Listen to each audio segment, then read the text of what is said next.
So hello friends, welcome back to my channel. तो आज की इस वीडियो में मैं आपको बताऊंगी कि आप सैलरीड पर्सन के लिए आईटीआर कैसे फाइल कर सकते हैं।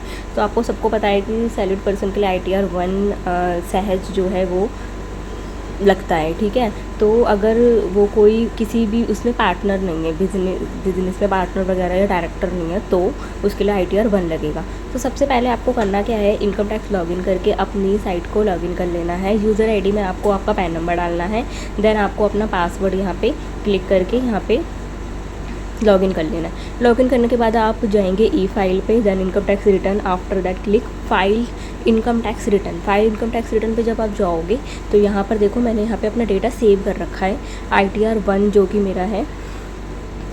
तो यहाँ पर ये एक पॉपअप होगा ऐसा कुछ रेड उसमें कि income tax return is pre-filled based on the information available for pre-fill on e-filing. There may be situation where such information may not be completed. The facility of pre-filling is only for providing assistance to the taxpayer for filing. इसका मतलब यह है कि यहाँ पे pre-fill data option select किया हुआ, मतलब ऐसी कोई फैसिलिटी हमें दे रखी है कि बाई चांस बंद हो जाए तो आपने जो जो डेटा सेव कर रखा है वो आगे चलता जाएगा, ठीक है।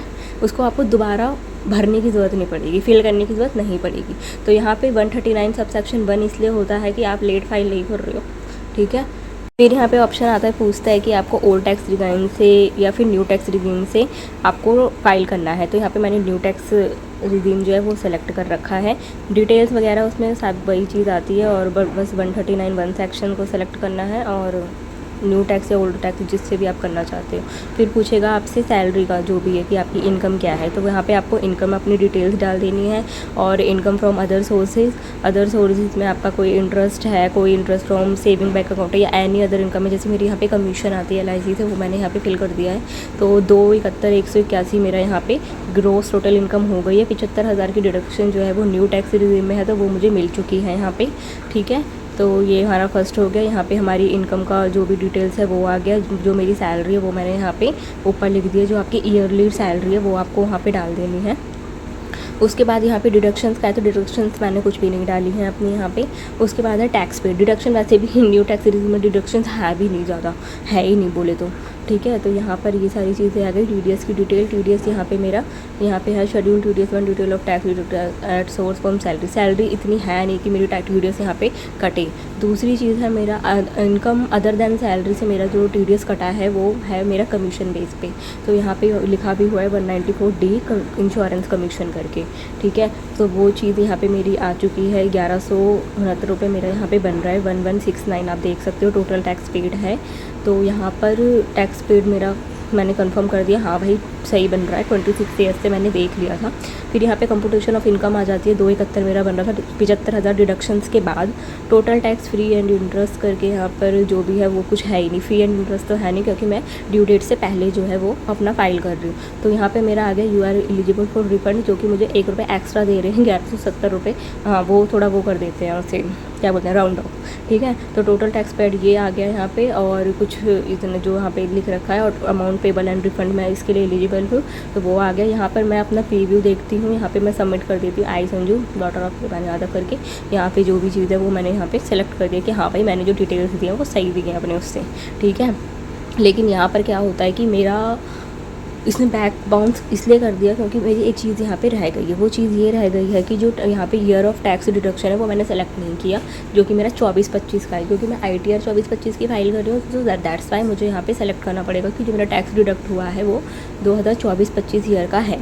तो वो यहाँ पर मैंने सेलेक्ट कर दिया। अगर कोई भी यहाँ पर डिस्क्रिपेंसी आएगी तो वो आपको आगे नहीं बढ़ने देगा, आपको वो बताएगा कि हाँ ये चीज़ आपकी रह गई है, आप इसे फिल करो, देन हम आगे प्रोसीड करेंगे, ठीक है। तो यहाँ पर मैंने अपना फिर से ये वाला कर दिया। उसके बाद फिर से जहाँ से आपकी दिक्कत आती है वहीं से ये फिर से चालू कर देता है और फिर वहीं से आपको कंफर्म करते जाना है, ठीक है।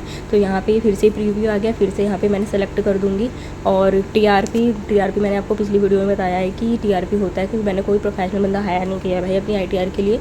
तो यहाँ पर मैंने अपना प्रीव्यू यहाँ पे फॉर्म का प्रीव्यू दिखा दिया है इसने।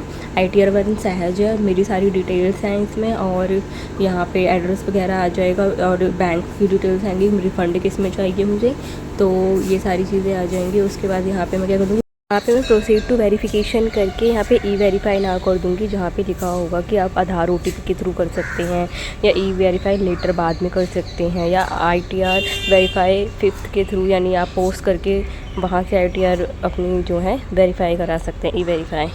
तो यहाँ पे काफ़ी सारे ऑप्शंस हैं, तो मैं यहाँ पे प्रेफर कर रही हूँ I would like to verify my return through Aadhaar OTP। तो मैं आधार OTP के थ्रू अपनी जो रिटर्न है वो फाइल कर लूँगी। तो यहाँ पे काफ़ी सारे और भी ऑप्शन है, generate electronic verification code through net banking, bank account, demat account, इसके थ्रू भी आप कर सकते हो। और आपके पास अगर पहले से इलेक्ट्रॉनिक वेरिफिकेशन कोड है तो वो आप कर सकते हो। तो यहाँ पे मैंने जनरेट कर दिया है अपना आधार का OTP। आधार जिससे रजिस्टर है जिस मोबाइल नंबर से, उसी मोबाइल नंबर पे आपका OTP आएगा, तो इस बात का आप ध्यान रखिएगा। तो यहाँ पे OTP डाल के मैंने अपना वैलिडेट कर लिया है ये।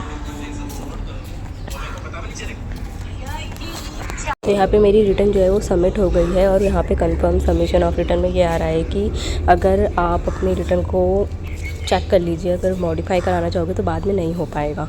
तो यहाँ पे you have successfully filed and verified your return, we will notify on आपके नंबर पे और आपकी ईमेल आईडी पे जो है ये नोटिफाई कर देंगे कि प्रोसेसिंग ऑफ योर रिटर्न क्या है, ठीक है। तो यहाँ पे लिखा हुआ है डाउनलोड रिसीट, तो आप अपनी डाउनलोड रिसीट यहाँ से डाउनलोड कर लेंगे, जो भी ITR 5th की रिसीट है। तो इस वीडियो में इतना ही है। बाकी अगर आपको मेरी वीडियो अच्छी लगे तो मेरे चैनल को सब्सक्राइब कर लेना, वीडियो को लाइक कर देना। बाय।